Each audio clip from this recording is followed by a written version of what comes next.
Skywatch 12 weather with meteorologist Jamie Singleton.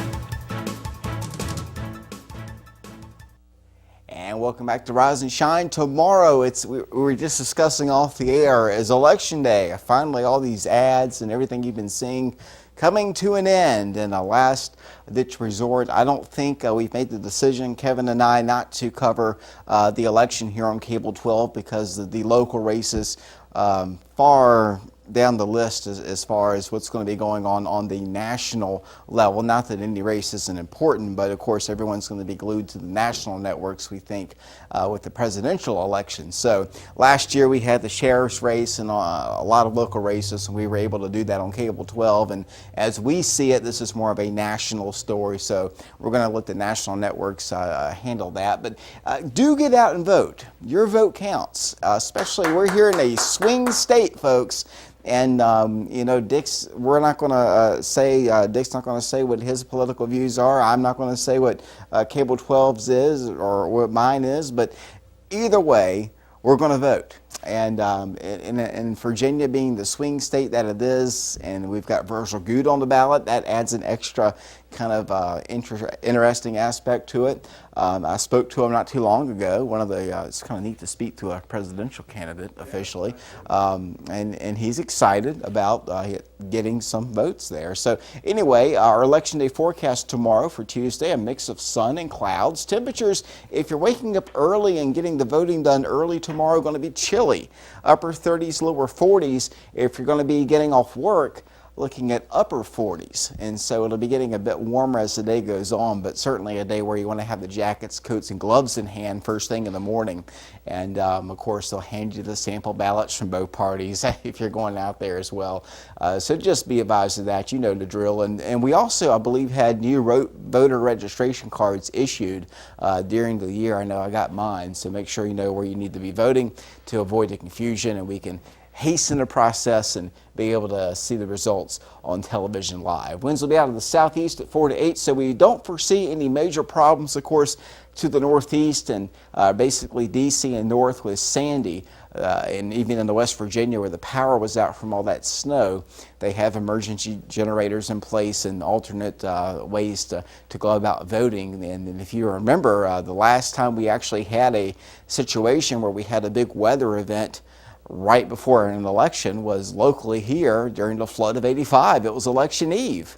And I think they had to make arrangements there, but still going to have the voting tomorrow. Satellite picture clear as a bell. We can see on our government funded satellite picture here. We have a lot to thank the government for. We give them a lot of riffraff sometimes, but they do provide us with the National Weather Service, and that's how I get my information. So whatever party you're on, the Weather Service is a vital part, the Department of Commerce, on bringing you that. You can see that few clouds off to the eastern shore, but clear skies across the area today, and a frosty start. So if you're up early, have the windshield scrapers in hand and warm the car up a little bit. As the hours tick by, you're watching us live. I think by 10 or 11 o'clock, the frost will be gone, and then we're going to replace that with some sunshine today. But I'm watching this disturbance right here. You see it swirling in parts of Missouri? This guy is going to meet up with potentially, look at the streak of clouds here in the Gulf of Mexico. What happens when we get low pressure in the Gulf of Mexico? Well, in the dead of winter, and there's cold air around, we get a snowstorm. And some of the ingredients, you can see the cold air right here coming down.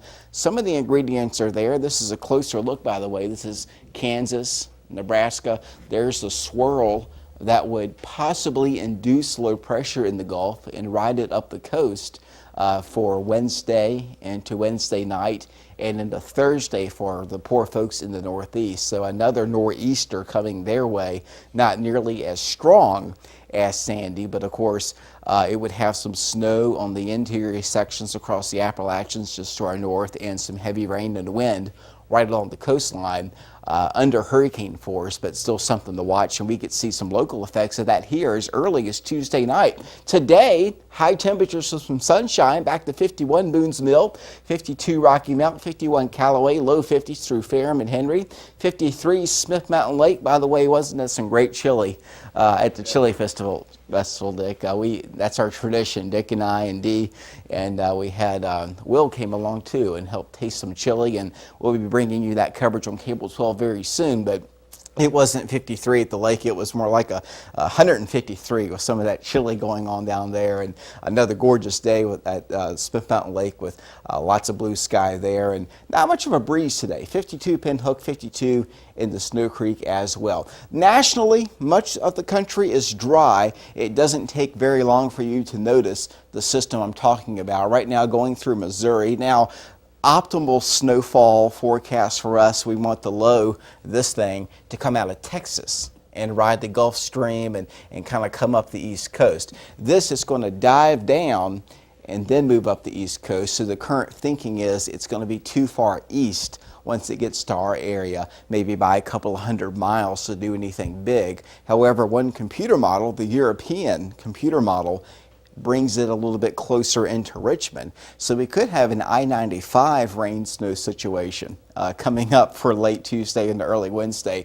Keep abreast of that because this is it right there. You can see on this particular model, that's what you just saw in Missouri, rounding the Gulf, but then heading out to sea. Now the other computer model that I'm talking about, the European, takes this thing and swings it around and brings it back in across D.C. and Richmond and Norfolk. So they have rain along the coast. This we're talking Tuesday night going into Wednesday. It may be snow as close to Charlottesville, Farmville, and Richmond, maybe South Boston and east, depending on that scenario. Right now, it's the upper level energy that's right here. That would be what we would get from that. I will caution you because that upper level energy is enough to spit out a few snowflakes and snow showers and rain showers. It wouldn't amount to much. But in 2009, we were starting out with an active winter, and we had a very similar setup like this, and I said we're just going to get the upper level part of the storm. The surface storm's going to go off to the east. We're going to miss that, and within about 12, 24 hours, the model suddenly changed, and that's when we had our huge snowstorm. I'm not saying that's what we're going to get. I'm just saying that in my mind, it's analog forecasting is what you call it.